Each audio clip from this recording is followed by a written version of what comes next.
1964 साल मराठी सिनेमाच्या पडद्यावर असा एक चित्रपट आला की ज्याची सुरुवातच ही एका प्रश्नाने होते. एखादी व्यक्ती मेली आहे आणि अचानक तीच व्यक्ती तुमच्या आयुष्यात परत आली तर तुम्ही कोणावर विश्वास ठेवाल? तुमच्या डोळ्यांनी पाहिलेल्या सत्यावर की तुमच्या मनाला माहीत असलेल्या सत्यावर? हा प्रश्न आहे राजा परांजपे यांच्या पाठलागचा. एक असा थ्रिलर जिथे मृत्यू झालेला आहे, अंत्यसंस्कारही झालेले आहेत, पण तरीही मृत व्यक्ती ही आपण जिवंत असल्याचा दावा करते. आणि मग सुरू होतो सत्याचा एक असा पाठलाग जिथे प्रत्येक उत्तर एक नवीन प्रश्न घेऊन येतं. पण या कथेत शिरण्याआधी आपल्याला थोडं मागं जावं लागेल, कारण पाठलाग हा केवळ एक थ्रिलर चित्रपट नव्हता. ही कथा आधारित होती जयंत देवकुळे यांच्या आशा परत येते या कादंबरीवर, आणि राजा परांजपे यांनी ही रहस्यमय कथा पडद्यावर आणली. पण ही कथा नेमकी आहे तरी काय? कल्पना करा, तुम्ही एक वकील आहात आणि तुमची पत्नी अचानक मरण पावते. तुम्ही तिचा मृत्यू स्वीकारता,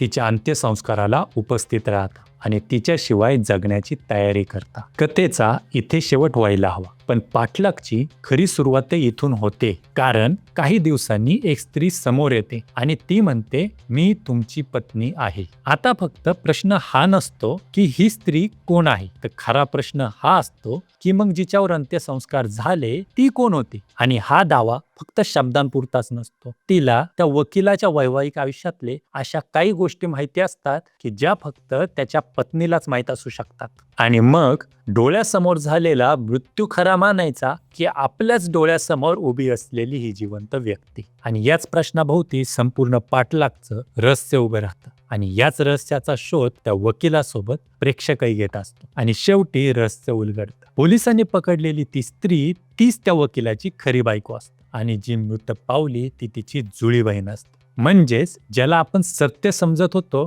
त्या सत्यामागेच एक वेगळंच सत्य लपलं होतं, आणि जिच्यावर आपण संशय घेत होतो तीच खरं तर सत्य सांगत होती. आणि कदाचित याच कारणामुळे पाठलागचा थ्रिलर आजही लक्षात राहतो. पण या चित्रपटाची आणखी एक मोठी गोष्ट आहे, कारण पाठलागच्या पडद्यावर असा एक कलाकार होता जो पुढे जाऊन मराठी रंगभूमीचा पहिला सुपरस्टार होणार होता. हो, ज्यांच्या एंट्रीलाच प्रेक्षक टाळ्या वाजवायचे, ज्यांच्या नावानेच तिकिटे ब्लॅकमध्ये विकली जायची, त्या काशीनाथ घाणेकरांच्या चित्रपट कारकिर्दीची सुरुवात झाली ती पाठलागपासून. आणि या चित्रपटातून भावना यांनीही चित्रपटसृष्टीत पदार्पण केलं. म्हणजे आज आपण जेव्हा काशीनाथ घाणेकरांचं नाव घेतो तेव्हा त्यांच्या या सिनेमॅटिक जर्नीच्या सुरुवातीला पाठलाग हा चित्रपट उभा दिसतो. पण पाठलागची गोष्ट इथेही संपत नाही, कारण 1964 मध्ये महाराष्ट्रात जन्मलेला हा थ्रिलर भाषेच्या सीमा ओलांडून पुढे गेला. 1965 मध्ये याच कथेवर तामिळमध्ये एक चित्रपट बनला, इदया कमलम.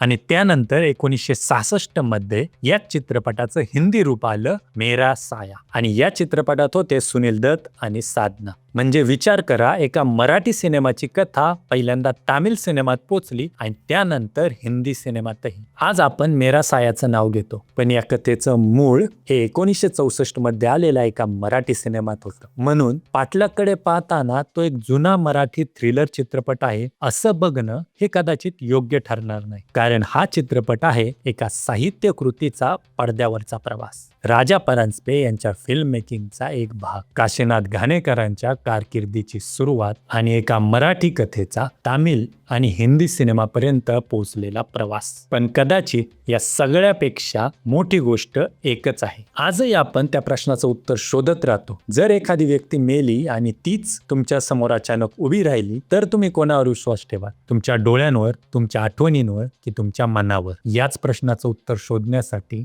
आपल्याला पुन्हा एकदा पाठलाग करावा लागेल. धन्यवाद. मी उदय आणि तुम्ही पाहताय BTS विथ उदय.